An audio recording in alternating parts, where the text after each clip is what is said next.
Hai adik-adik, kembali lagi dengan Kak Rina di Online Class 101. Kali ini kita akan belajar Bahasa Indonesia untuk kelas 3, tema 1, subtema 2, Pertumbuhan dan Perkembangan Manusia. Di pembelajaran 1 kali ini kita akan belajar perubahan yang dialami manusia di halaman 51 sampai dengan 53. Adik-adik, untuk melihat pembelajaran lainnya, adik-adik bisa cek di kolom deskripsi, lalu cari kelasnya kelas berapa. Misalnya di kelas 3. Lalu adik-adik mau lihat kelas 3 tema 8, berarti ini kelas 3, lalu temanya tema 8. Diklik aja di sini.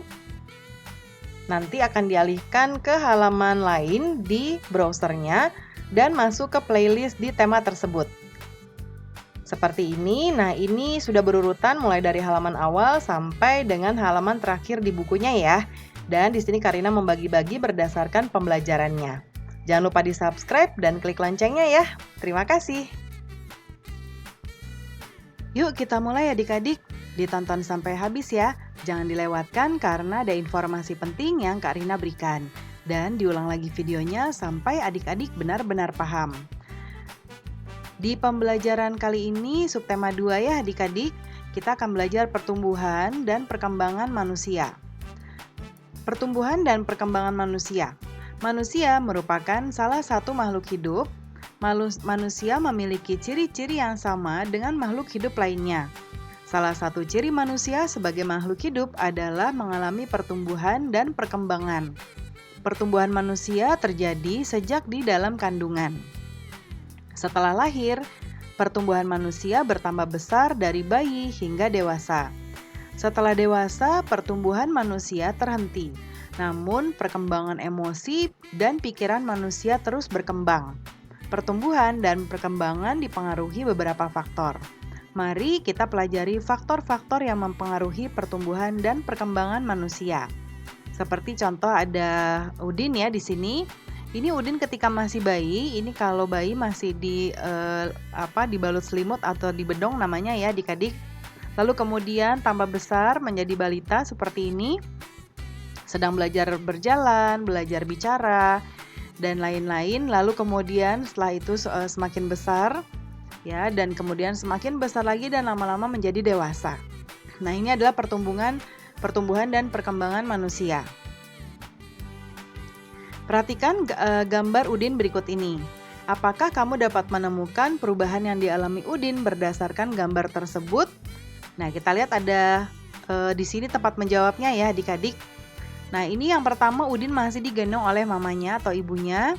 Lalu ini belajar berjalan. Lalu kalau di sini sudah mulai lagi belajar berjalan, dipegang tangannya ya, namanya dititah. Berarti perubahan yang dialami Udin sejak bayi sampai saat ini adalah yang pertama pastinya tinggi badannya ya adik-adik. Tinggi badan dan juga berat badannya pasti akan bertambah. Biasanya ketika masih kecil itu punya buku ya, biasanya dari puskesmas gitu atau dari dokter, buku pertumbuhan adik-adik. Jadi yang biasanya diukur adalah tinggi badan dan berat badan Udin ya. Nah, seperti itu. Ya. Lalu kemudian di gambar berikutnya ini ada yang pertama Udin memegang botol susu. Biasanya ketika masih bayi memegang botol susu masih agak sulit ya. Terkadang jatuh ya, lalu susah memasukkan ke dalam mulut. Tapi ketika sudah besar sudah pandai makan menggunakan sendok, garpu, beberapa sudah bisa menggunakan sumpit ya. Berarti dari gambar yang ini perubahannya adalah ketika bayi Udin kesulitan memegang botol bayi.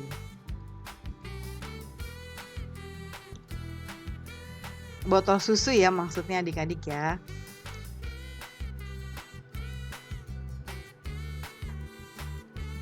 Botol susu.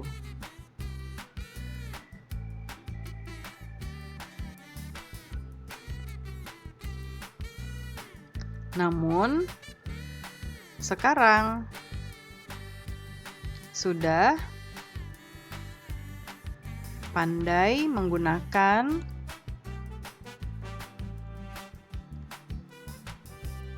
ke bawah ya, sendok dan garpu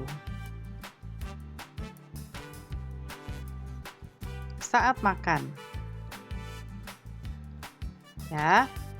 Kemudian berikutnya, apakah kamu mengalami pertumbuhan dan perkembangan seperti Udin? Iya ya adik-adik, kita sama-sama berkembang. Dari mulai kita masih bayi sampai sekarang adik-adik sudah kelas 3, pasti sudah bertambah besar tingginya, bertambah tinggi, bertambah berat badannya juga. Cobalah mencari tahu dari orang tuamu tentang pertumbuhan dan perkembanganmu dari sejak lahir sampai saat ini. Mungkin kalau ayah atau ibu masih memegang buku yang tadi Kak Rina bilang ya, buku pertumbuhan, adik-adik bisa lihat kapan adik-adik mulai bertambah tingginya dan berapa sentimeter, kemudian beratnya juga ya. Informasi yang dapat kamu tanyakan tentang pertumbuhan dan perkembangan, misalnya berat dan tinggi badan saat lahir. Ya, selain itu kamu juga bisa mencari informasi mengenai kemampuanmu dalam merangkak. Mulai berapa bulan usia adik-adik ketika kecil, ketika mulai belajar merangkak dan berjalan. Nah, lakukan kegiatan wawancara kepada orang tua di rumah untuk mendapatkan informasi tadi. Nah, kita tulis dulu daftar pertanyaannya ya adik-adik. Nah, untuk daftar pertanyaannya ini akan Kak Rina buatkan. Yang pertama, ketika lahir dulu ya. Berapa berat badanku ketika lahir? Kemudian yang berikutnya mungkin bisa kita tanyakan kepada ayah atau ibu. Selain berat badan, biasanya yang dihitung adalah panjang. Berapa panjang badanku ketika lahir? Nah, ini pakai tanda tanya ya. Kemudian berikutnya ditanya, apakah berat badanku dan tinggi badanku bertambah? Nih, kasih tanda tanya di sini adik-adik nggak muat. Kemudian yang keempat ya, kapan aku mulai bisa merangkak? Kemudian yang terakhir boleh juga kapan aku mulai